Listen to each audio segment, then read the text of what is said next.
My name is Einav and I'm all sorts of different things, but mainly looking at natural healing physically, mentally, emotionally, and spiritually. And also, this is what this podcast, Healing Conversation, is all about. Let me introduce you to today's guest. We have Gabriel Cousens in the studio. Gabriel, it's wonderful to have you here.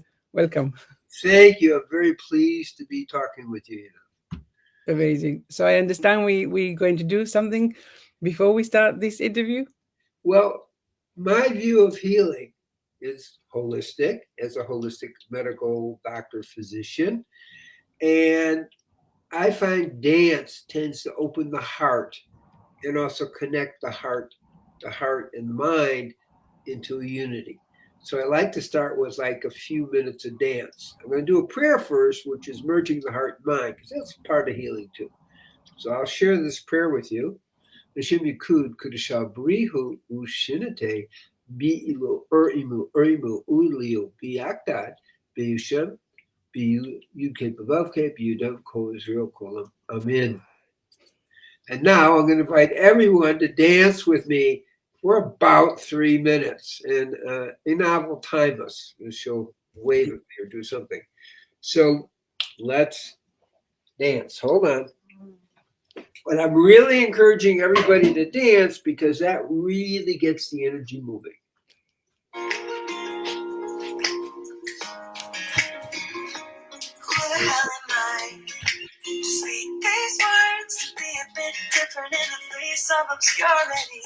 In the world I see malicious and vicious traditions masquerade around as the right way to be. It seems cultures got pulled with the people, fear in the shadows and nets built in steeples.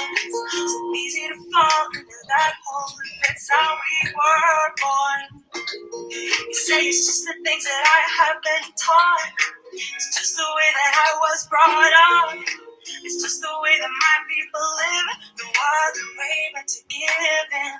You've been speaking to me like different is dangerous. Like the world's got no space for us, but our timing is perfect. The new world is worth it. We're waking up. Who the hell am I to say I am God? And God is us, and we are not lost. Who the hell am I to be the whistleblower, to stand for a different culture, a culture of love.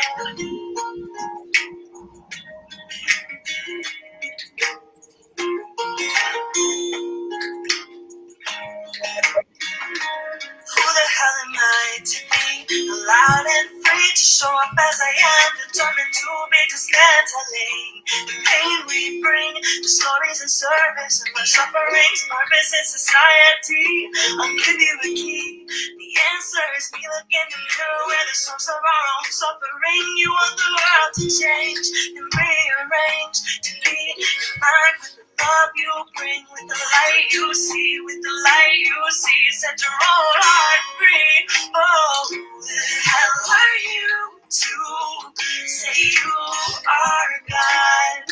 That God is us, and we are not lost. Who the hell are you to be the whistleblower, to stand for a different culture, a culture of love,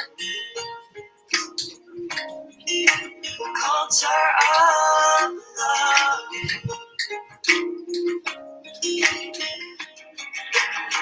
I'm giving up resistance, my heart is insistent.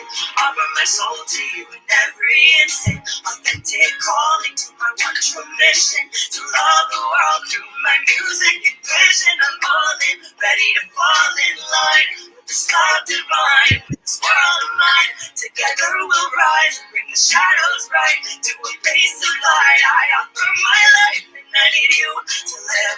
And I need you to know. Okay, I was 3 minutes up. Very good.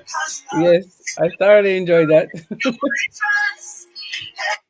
Very good. Thank you. I didn't dance, but I already feel my connection is stronger. Yeah, the beauty of dancing is it really opens up the heart and it actually integrates the heart and mind. It also helps your coordination. It kind of, again, activates your balance, particularly with age. Balance is a really important issue. So all these things start to get reintegrated with dancing. So I encourage the people I'm working with to get into dancing, and I'll dance with people too, obviously. Nice. So And a little different way of thinking, but it gets the therapist out of the chair, so to speak. So, well, it's definitely unusual and a lovely way to start the interview. So thank you for that, and definitely enjoyed that. But yes, so here we are. Let's get started. Let's get to know you a little bit. I'm very curious to hear about your journey, and of course later on we will be talking about the spiritual fasting and how you help people heal all sorts of things, including diabetics. So, Gabriel, the floor is yours. Please share a little bit about you. okay, well, I was born in Chicago, Illinois, in the U.S. I had TB when I was 1 year old. That's 1943. There was no cure for TB at that time. So the first thing I'm expecting is a good chance you're going to die. You know. Now that's the message because that's what people are thinking. I'm 1 year old. I don't know. Right? So obviously I didn't die. So, but there you face those issues. And at 4, I said, and no one in my family was a doctor. I said I want to be a doctor. Okay, I don't know where that's coming from. That's what my parents said, but fine, good. Okay. And then different things happened. Different members of my family died, and by the time I was 33, everyone in my family had gone to the other side. And I went to a place called Amherst College. It was a #1 school at that time, small school. Played sports, played football, and played tennis. Was captain of an undefeated football team. So there's some leadership stuff there. And really had a good time. Then I went to Columbia Medical School in New York City. I lived in central Harlem. I would ride my bicycle back and forth between where I lived and medical school. But I began doing a lot of work with school health. And we developed a program to improve the school health. And we were in about half the schools by the time I moved on to what I did my medical internship in San Francisco. And then I trained as a psychiatrist. I found that was really interesting, and family therapist, which I really enjoyed. Went to Boston Family Institute. And after that, as I went into my practice, I realized there's something wrong here. What was missing is when people were unhealthy, their minds weren't working right. It's a simple thing, and it's like, who in the 60s is thinking psychosomatic medicine? It's really a fairly new field at the level that we're talking about. And we're talking about orthomolecular psychiatry. What does that mean? Well, we have all these neurotransmitters, but if they're out of balance, people's minds aren't working right, the bodies aren't working right. So I began to explore that whole area, which again was relatively new. And so I saw I had to get people physically healthy so I could actually, a lot of things cleared up. So I studied things like create a cure for hypoglycemia, a very high rate of treating that. There's a cure for diabetes. I have that book somewhere. There's a cure for diabetes. And I began also working with different ethnic groups. I work with people from all different places. But I did a lot of work with Native Americans. Their diabetes rate is 90%. 90%. 90% diabetes. That's high. Okay. Wow. And so we did a lot of work that way. And in that process, I also became a Native American sun dancer. Where you dance 4 days without food and water in the sun. You just have a ceremonial skirt and nothing on top. And by this time, I was a vegan and also live foods. And I noticed this remarkable thing. Other people with much darker skin got sunburned because you're in the hot sun, you're 24 hours a day. I didn't get sunburned. It's like, what? Why am I not getting sunburned? So what I realized, and there's some research done in Germany, that if you are having live food, you became like the plant. You actually become transmuting the sunlight into energy. So instead of getting sunburned, I'm filled with lots of energy. And at the fourth year of Sundance, I was what we call an eagle dancer. I was hooked to the tree for fully 4 days, never left the circle, and really there was the only one out of 80 people to do it. I was also the oldest one by 30 to 40 years. Most people, there's one other guy who's 23. I'm already 60 at this time doing it. It's like, what's going on? And I began to see, the live food, the whole lifestyle was making a big, big difference. And as the Native Americans saw that I was like the only one able to do the tradition, the post feast had more and more vegetarian food each year. Vegetarian food. It's very funny, but because they respect results, not top. So that evolved for me, and I've also worked in 5 different countries in Africa, and I brought in organic, veganic, live food farms where people are doing these things, and fresh water. People, they were drinking soft drinks. Why are you drinking soft drinks? Well, we can't get good water. Fine.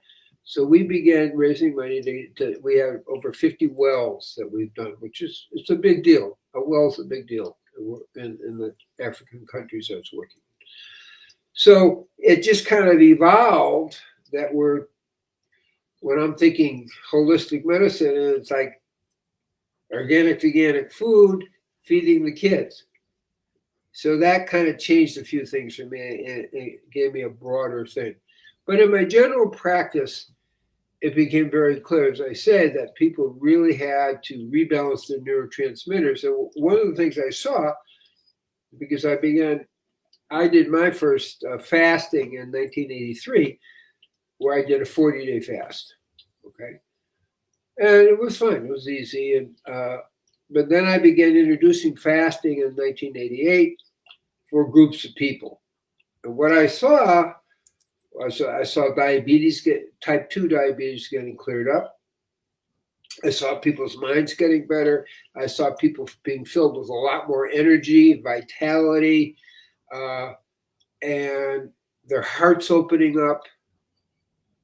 And it was like, wow, we have just reached a new paradigm in helping people expand their quality of health, their quality of thinking, and also their spiritual awareness.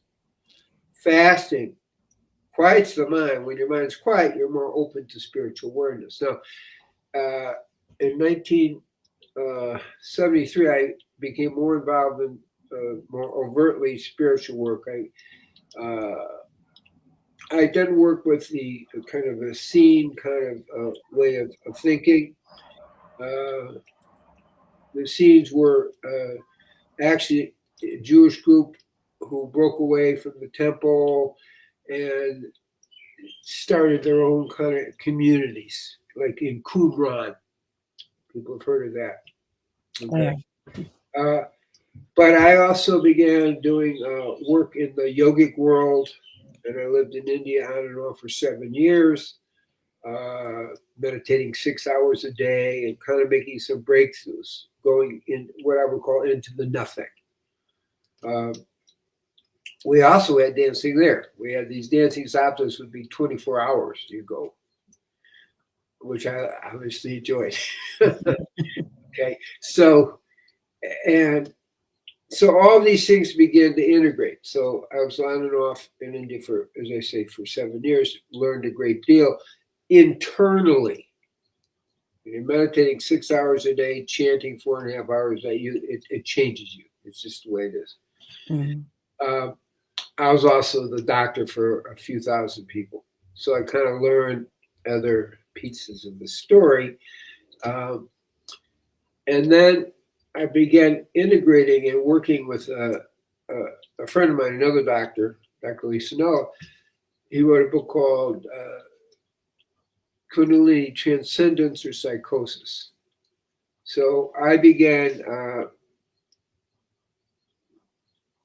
working with anybody with any imbalances with Kundalini. And part of the tradition in India is the awakening of the Kundalini and how that unfolds and changes, upgrades all your chakras, and opens the whole consciousness. So by my direct experience, which I could go into detail, but it's a lot of detail, it's a few books, then I could understand and help other people as well. So I worked with Swami Muktananda, and he assigned everybody to me. I mean, he knew. I didn't know, but he knew that was, was obviously part of my destiny to be doing that work. Because that certainly wasn't in my mind. I just came there to meditate, did whatever. So that unfolded, and then different levels, as I say, working in Africa, working with Native Americans, working with a whole variety of people, we began to develop centers, not only there, but when I lived, we created a community called the Tree of Life Rejuvenation Center on the border of Mexico and in Arizona, walking distance from the border. And people came from 128 different nations. And I really began to understand, people's differences, but also how people are so much alike. Mm-hmm. Once you get past a little of the cultural stuff. And so I did a lot of work healing, and that's where I learned about healing diet. We did our research in diabetes and learned how to heal diabetes naturally. Literally, diabetes is considered unhealable, right? So in 3 weeks, 61% of the people in our program were completely free of diabetes, healed. That's people off insulin. People on insulin, 96% in 3 weeks was off insulin, which is impossible, right? Mm-hmm. And according to traditional medical, and 24% were healed of their diabetes. A few weeks later, down the line, the much higher percentage of people being healed. And then the totally surprising effect, there's a few people got in the program who were type 1 diabetics. I don't know how they got in, because it was only for type 2, but they got Mm-hmm. in. And 20% of those healed. And it's like, what? We're healing type 1 diabetics? How is that possible? I have a whole explanation in my book, because I had to figure out, here's the facts. Now let's see why that's happening. Yeah. And so 20% of type 1. I mean, in a few weeks, actually, he's 16 now, but we had a 5-year-old type 1 diabetic and his mother, and he's healed of his diabetes after a year, and has stayed free of diabetes for the last 10 years. And so it's easy. That's the thing. It's amazing. It's so easy. Okay, you had a question. Well, I have lots of questions actually, because I've seen it myself in the work that I do, that when we use energy healing and we clear things that the doctor says are incurable and stuff like that, and then you say, well, why is this such a a difference between the people who can do it and actually healing themselves with our guidance, let's say, and the people that never heard of these things. And it feels like everyone should be have access to this information that actually, yes, you can. Yes, you can. You just need to find who is already doing it. And of course, you are already doing it. You are already guiding people to healing, and you have, the proof to show everyone. So I'm really curious, when people are coming to you, is it now, are you mostly working in the groups, like you said, with the spiritual fasting, or is it, are you also working with one-on-one? Or, and also, I guess my next question is already, do you feel that sometimes this group, this togetherness is also helping people to heal faster? All of the above. Oh, fair enough. So let me explain. Uh, there is a difference. People take a fast. Really, within a week, their diabetes, if it's type 2, is usually gone, and they've reset that. Also, high blood pressure. And what's going on is you're genetically upgrading. So, high blood pressure, diabetes is a genetic downgrade. And you're literally upgrading. It literally happens. It's just observation. The way I say that is because they stay that way. They stay on the diet and that way of life, it's reset. If you go back to the old junk food ways of eating, you'll reset it back the other way. So people have options and choices, but a lot of people choose, well, I feel so good. My life has now been lengthened by maybe 20 years. Why should I consider not being that way? So now, when I work with individuals, I call it whole person healing. I spend about 2.5 hours with them, and I really go into detail to understand their life, understand their issues. I've developed certain kind of psychodynamic process I call 0 point, where I teach people how they can clear their own thought forms that are blocking them. And so that's a whole deeper kind of exploration. The fasting is kind of more mass, and we meet in groups and people do that. But the spiritual fasting isn't about diabetes. It's about waking up spiritually. So we're meditating twice a day. My wife is teaching them the Kali Retry Yoga, and there's a lot of group sharing. So there's a general upgrade of consciousness. Mm-hmm. Now, one of the other things that happens, which is common in a whole lot of traditions, is what we call Shaktipat. I don't know if you're familiar with that term, but it's the awakening of the Kundalini energy. So after the end of my 7 years with Bhaktivedanta, he empowered me to awaken the Kundalini by look, by touch, by breath. So people get Shaktipat every day at the spiritual fast because it's in person to awaken that. We have two fasts a year because it's a big production. And so they get Shaktipat every single day. So a very high percentage of people have that Kundalini, which is the cosmic spiritual energy, which is stored at the base of our spine, in potential state, gets awakened in about 80% of the people. So that's kind of another piece that goes on. This is way beyond diabetes. That diabetes is a side piece of the big picture. The big picture is awakening consciousness. Yeah. And when you have awakened consciousness, then you're more open to all kinds of healing as well. Go ahead. I just find it fascinating, actually, and I'm curious, because basically what you're saying is that, what I understand that you're saying is that a lot of the conditions or illnesses that, or yeah, let's say ailments and stuff that people are suffering from is basically because they're kind of blocked and maybe what I call out of alignment.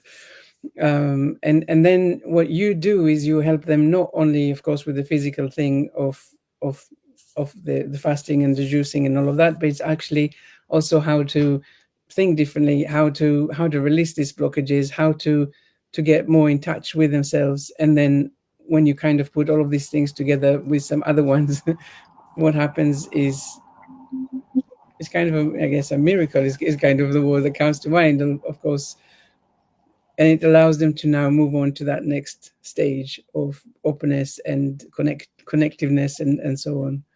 Yeah, absolutely. You're a good summary. I don't consider it a miracle.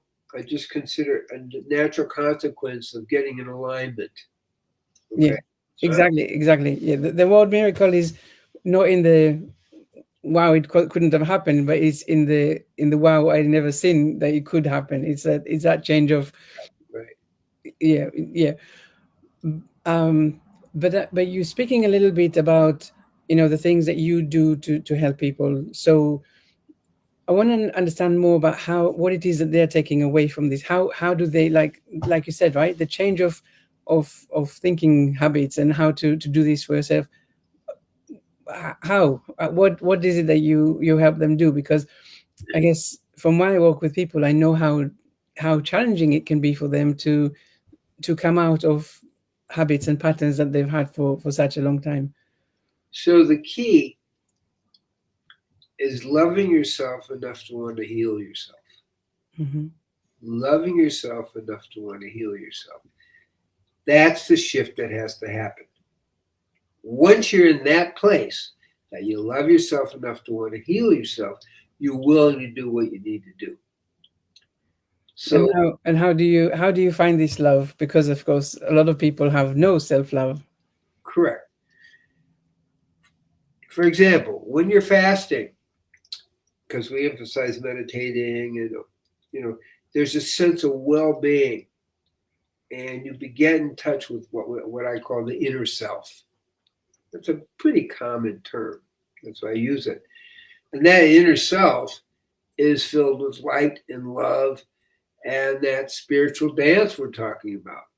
When you begin to access that, it changes your opinion about yourself because you realize, oh, that's who I am. I'm that light and love of that, of the oneness of the universe, of the divine. And when you begin to feel that, then your self opinion changes. So I don't talk to people about self esteem in that way. Yes, we'll do some 0 point, we'll do this and that. And I have a whole course on that. It's a 3-day course. Hmm. But I just focus on experiencing the truth of who you are. And then And that's what people can draw from when they go home and say, well, what was it that I what was it that I liked myself? yeah, And yeah, loving yourself enough to heal yourself is very strong motivation to do the work that each individual needs to do in their own particular way. yeah, yeah. And I liked what you said, but I would like to ask a little bit more about that. Just to go back to what you said earlier about the groups that you said um, in the border between Mexico and Arizona, and saying that all these different people came, and that helped you to see how we're basically all the same. And I'm curious a little bit about this mindset. What makes people ill, according to you? Well, it's a little complicated. Yeah, I imagine. I would call karma, stuff from past life, stuff you've done early in your life, and the illnesses are like clearing that. Excuse me, giving you the opportunity to clear it. Right. So it's like change. You have to make a changing from within, kind of who you are. You know, changing the way you're doing things.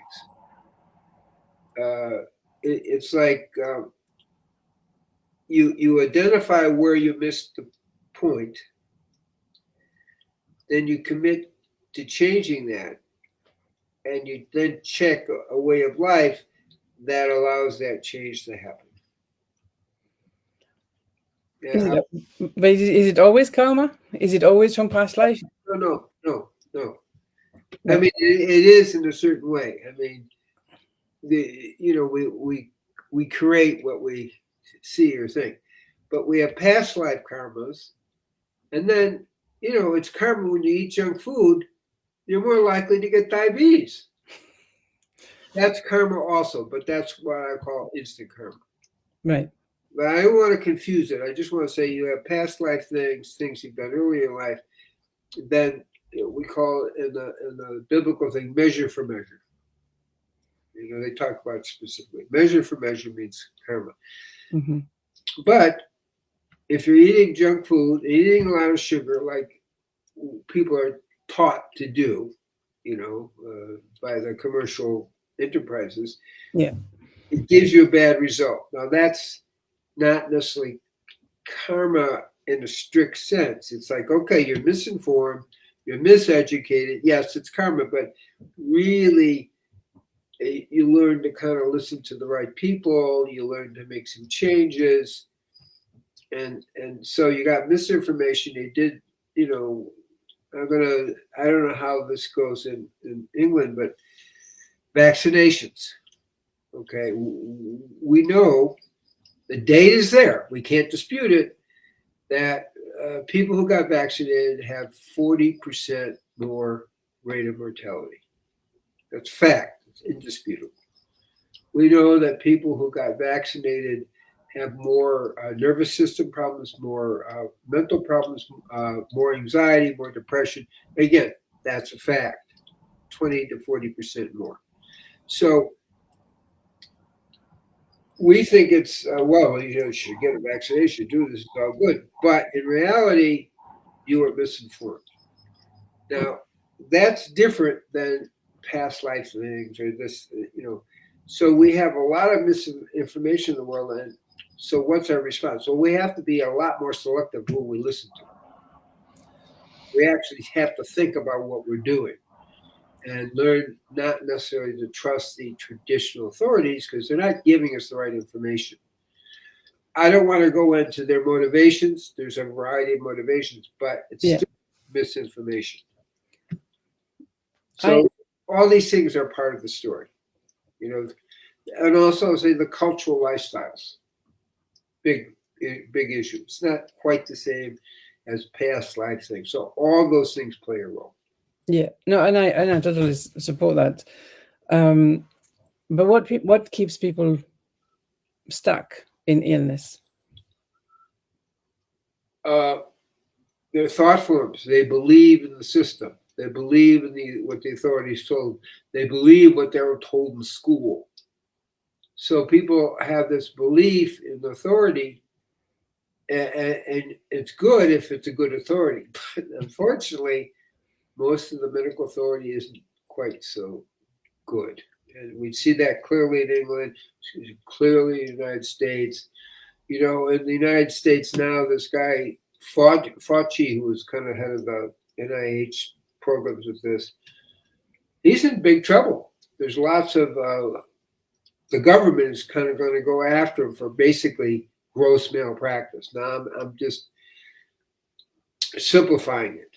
But so we did have people giving wrong information. Now, I have a lot of interest in India, and we have Bill Gates, giving vaccinations to people in India, and then suddenly there's high rates of death and nervous system problems and so forth. This is not an accident. You see what I'm saying? I would like to stay away from the topic of vaccination because it is so. Yeah. It's yeah. Let's just park that for a second, if that's okay with you. I really want to go back to talk about it anymore. But I can't say that people were misinformed, and I think that's the problem. I think I agree that misinformation, is a big thing. Of course, we have the white coat syndrome, which is something that I keep coming across every time I have conversations with people, because people believe the doctors, even though the doctors don't know and haven't got the experience that, I had someone with fibromyalgia. Of course, doctor said it's incurable, but she has no fibromyalgia after 5 sessions. How can that be? Well, I don't know, but the doctors also don't know, and so they say. But I do know, because I hear it all the time. And when you detox, the fibromyalgia often goes away unless there's a strong mental component. It's a really easy thing to heal. Right, right. Just fasting, I've seen people heal from fibromyalgia because the toxins get out of the muscle system. And let's talk about the fasting now for a little bit. So fasting is not just it's not eating, right? What is in the fasting? What Well, does that entail? so spiritual fasting has an intent to grow spiritually as well as to fully detox physically, emotionally, mentally, and spiritually versus just detoxing physically. We use diluted green juices. We did fruit juices before, but that made people's blood sugars get out of balance. So that didn't work so well. So, we learned by experience. So now it's just diluted green juices. And that, uh, after by day 10, by 10 hours to 2 days, the metabolism moves away from glucose metabolism to fat metabolism, ketones. Hmm. So you create a state of ketosis, which is really good for the brain, really good for the heart, and people get healthier because the toxins are taken out of the system. Everything literally works better. Uh, that's part of it.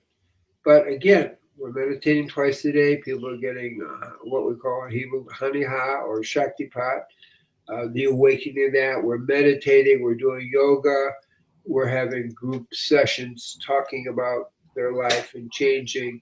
So there's a lot of support around loving yourself enough to heal yourself, which is the commitment to change your pattern.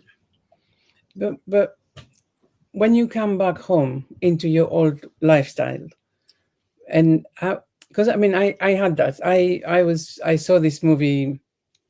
I think his name was Joe Cross. He had a movie about fat, sick, and nearly dead, or something like that. And he said that he remembered that when he was a child, if he would fall off his bike, his body would know how to heal himself.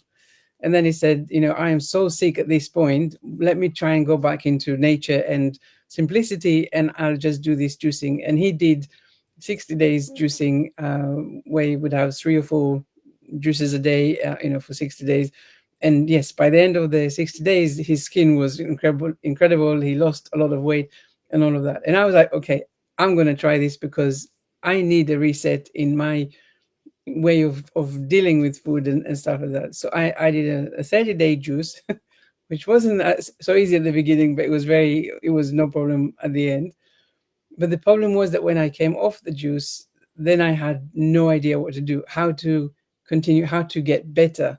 So, and that for me, of course, I was by myself and I didn't have your guidance and all of that, but I didn't know how to, go back to how I was, but to get better. But I didn't have that end so very quickly. I understand. I understand. Yeah. So we do a coming off the fast kind of day to go over a lot of issues that you just brought up. Hmm. How do you maintain your habits that really are good for you? Okay. Then I have weekly programs. People can tune in. I have a spiritual uh, questions to answer and also spiritual nutrition questions to answer so people can get supportive on a weekly basis. So that's how I do that because exactly what you brought up is a real problem. I Yeah. also try to get people to make friends with each other at the fast so they can support each other. That is wonderful. Getting positive group support from your friends, and then you have hours to tune in and have a good follow up that way. So follow up is important. It really is, and it's pretty simple. If people have to choose. You can't make people do the follow up, but you can create settings that support a really good post fast situation. And we do that with at least a full day of discussion of how you proceed to keep the goodness of health that you got in as short as 7 days. Our fasts are mostly just 7 days. Yeah. I mean, it sounds very. I would love to talk a little bit more about these retreats, and I know that you have one coming up because it sounds like you really do look at the holistic, side of things, and not only the Right. physical, but also the mental, emotional, and spiritual. And it sounds like the experience that people get from that is priceless, really. It is priceless because people make major life changes. That's why I call it spiritual fasting, because it's an intent to heal yourself on every level, to Yeah, really change your paradigm of how you're living. yeah, yeah. It sounds remarkable. So, when is that next retreat? The next retreat is June 1st in the Dominican Republic. We want a pretty kind of a nice tropical climate for doing this. And we've had fasts all over the world. Uh, and so, but that's where we look at as a pretty simple place. And uh, people could just go to Dr. Cousens Spiritual Fast.co. It's pretty simple. And look it up, or just go to drcousens.com and they can refer to the fast, or I have a website, treeoflife.mn.co. So there's 3 places they can go, but there's a whole website for the fast. People can sign up, and it's life changing. I'm sorry, it can be life changing. I recommend people fast twice a year. Mm-hmm. I did research. I'm kind of I am a researcher as well, and uh, what I did is I saw that people. I tested people, and on the average, I had 70 people. I did. People had about 26 toxins in their system, and after a week fast, that was down to about 11 toxins. And after 2 weeks of fasting, 0. Mm-hmm. But over 6 months, breathing the air, you got food, we're constantly being exposed. So the pattern that I've worked out really is a 7-week fast twice a year really kind of maintains no minimal toxins or no toxins in the system. That's how I've kind of worked that out. So I encourage people that this is a nice experience, but no, this is a way of life. Mm-hmm. So what I'm interested in promoting with the fasting, but in general, is a way of life that leads you to good optimal health and to spiritual awakening. So it's the emphasis is a way of life, not one technique. Yeah, yeah. And so the retreat itself, the first retreat that is coming up now is it 7 days? Did I read that correctly? The 7-day fast with a day follow up. Right. Like it's really 8 days because we want that day of discussion and coming off the fast. So we don't like to talk about coming off the fast while you're fasting. That's too Yeah. technical. Yeah. No, I saw that in your information that you have a breakfast after the on the And eighth day. lunch, but a lot of discussion. Yeah. Really focus on, okay, you have questions, you have concerns, you're going home into a world that doesn't know what you're talking about. What are you going to do? How are you going to handle it? Yeah. So we really incorporate that part of it because that's a very human issue. Yeah. Yeah, absolutely. So I was just thinking maybe it would be quite nice if you shared some example of some healing that people have reported, and I imagine that it's not necessarily in 7 days, right? It might be a little bit after the 7 days of fasting. But what So can, one of the more dramatic ones is a lady who was 93 years old, because this is at any age. I want to also emphasize any age. mm-hmm. So Ruth came, she was on 13 medications. She had a variety of health problems, arthritis, heart disease, high blood pressure, diabetes, just to name a few. So after her week of fasting, we went a little bit longer. She was off all her medications. She no longer had diabetes. She no longer had high blood pressure. Now, so this is a 93-year-old lady, okay? Mm-hmm. This isn't like a 30-year-old, right? And she was great. And I saw her a year later. She's living in New York City. And she continues to be great, in that sense. So that's the kind of healing that we see. Uh, it can be pretty dramatic. Think about 13, medications and all these problems.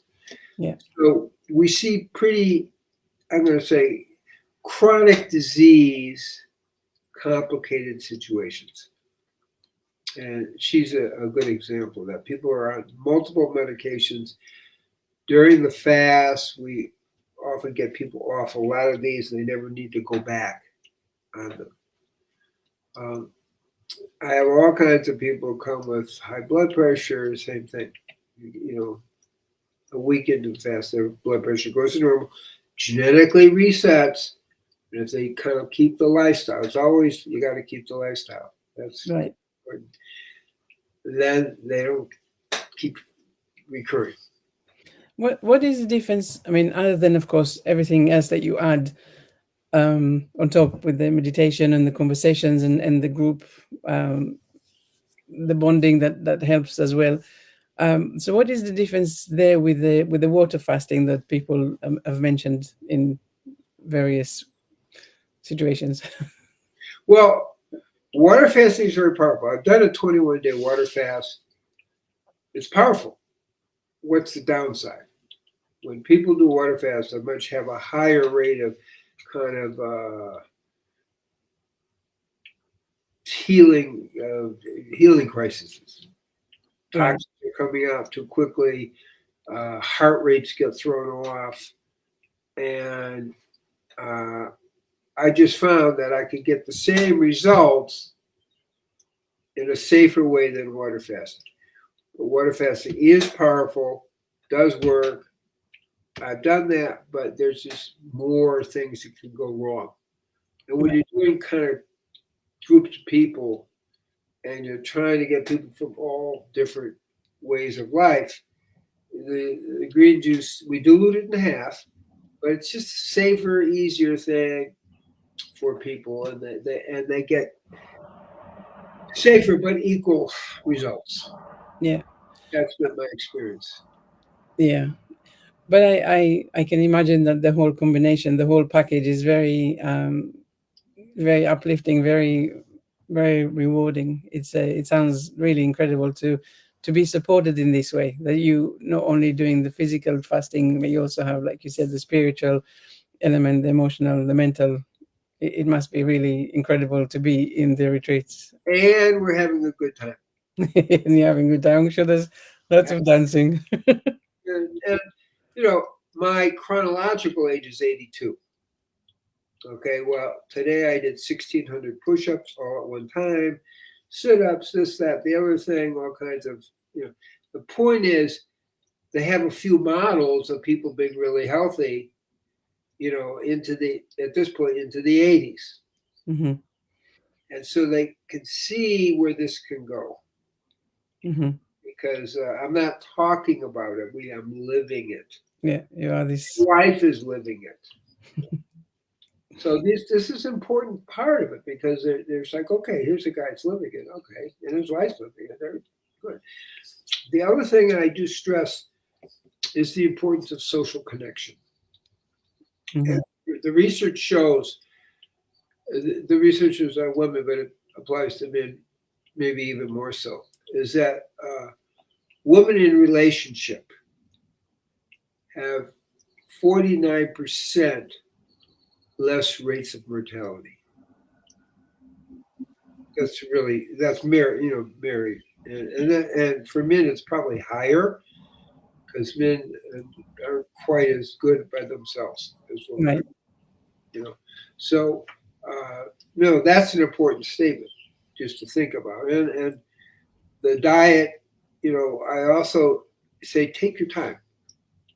You're starting a lifelong process. This is an important kind of concept here. Hey, let's just make it the vegan. If you can do that, that's great. Mm-hmm. Okay, now let's move the 50% live food. Now 80%. Okay, good. Hold it. But, give yourself a year to make that transition. Don't push yourself and make yourself unhappy. So you should be having fun. If you're not having fun, it's not going to hold. Okay. Yeah, and I think that's a very important statement for really for anything. Yes. Yes. Gabriel, all of the information, all of your social links and everything will be, within the show notes and everything, so people can find out more about you, find out more about the retreat, as you say, coming up on 1st June in the Dominican Republic. And so all of the information will be there. Tell me, before we say goodbye for today, is there anything else or anything that you would like more specifically to leave people with before, for this conversation today? Yeah. There's one other message that's really important. Okay. and and that is that the you could get better with age. So a lot of people think, oh, I'm 40, it's like that's it, I'm going downhill. Oh, I'm 60, I'm going downhill, right? Mm, So the message is, okay, I'm 80 and I'm going uphill. You know, you can get better, healthier, more flexible, clearer mind with age, but you have to do the work. You have to work a little bit. But it's contrary to the general assumption is with age, well, you may get wiser, but you don't get healthier. It's just downhill. yeah. And so uh, that's an important message. There was a guy named Paul Bragg. You may have heard of him or may not, but Paul Bragg was one of the initial kind of live fooders. And, at 95, he got hit in the head with a surfboard, drowned. But here he is out swimming somewhere. That was, he didn't say it the way I just said it. But the assumption that I'm countering is we can get better with age, physically, emotionally, mentally, and spiritually. We can get wiser, we can get healthier, we can get stronger. That's a big point because most people think you lose your muscle strength with age. Not true. Not true. Okay. So that is a very important message. It's a very optimistic message, but it's real. I think what I'm getting from you is that when we have, I don't know, the insight or the courage to start questioning things and not taking the authority, for example, as the body that knows everything, when you have the courage to start looking inside of you and release all of these borders that we put up for ourselves from past life conditionings, this life, all of these things, Limitations, I call them. Limitations. limitation, absolutely, then actually you connect with your better version, right? And physically, mentally, emotionally, spiritually. And then when you add to that your guidance and the support, the weekly support, however often the support is, it really helps you to keep accountable, to keep going on that journey. And then of course you see all of these things for yourself, and away you go. You're already a believer. And it sounds so powerful, and I'm very excited for everything that you shared with us today. And I hope that everyone listening will go ahead and look you up and find more details about this retreat and the group situation that you put together. But also, I see people individually from all over the world because we have internet now. Like Yeah, we the internet. we're in different countries. We have internet, so we can do this work all over. COVID opened up that whole avenue. Yeah. Where you can see people from all over the world. So I do work with people still. I like it. It's fun. I enjoy it. Yeah, yeah, it's fun. Wonderful. So thank you very much, Gabriel, for being here with us today. I loved our conversation. I love what you bring to the world. All of your information will be in the show notes so everyone can share and view it and get in touch. And of course, a note for anyone watching or listening, please do share this with anyone you think might be interested, because we are here to spread the word and the message that healing naturally is possible. It's been done before. It will be continuing to be done. Just people need to hear about it. Thank Okay, you so much. I want to bless you and thank you for your good work. I also want to bless all the listeners that your life may be enhanced in all ways. Peace be with you. Wonderful. Thank you.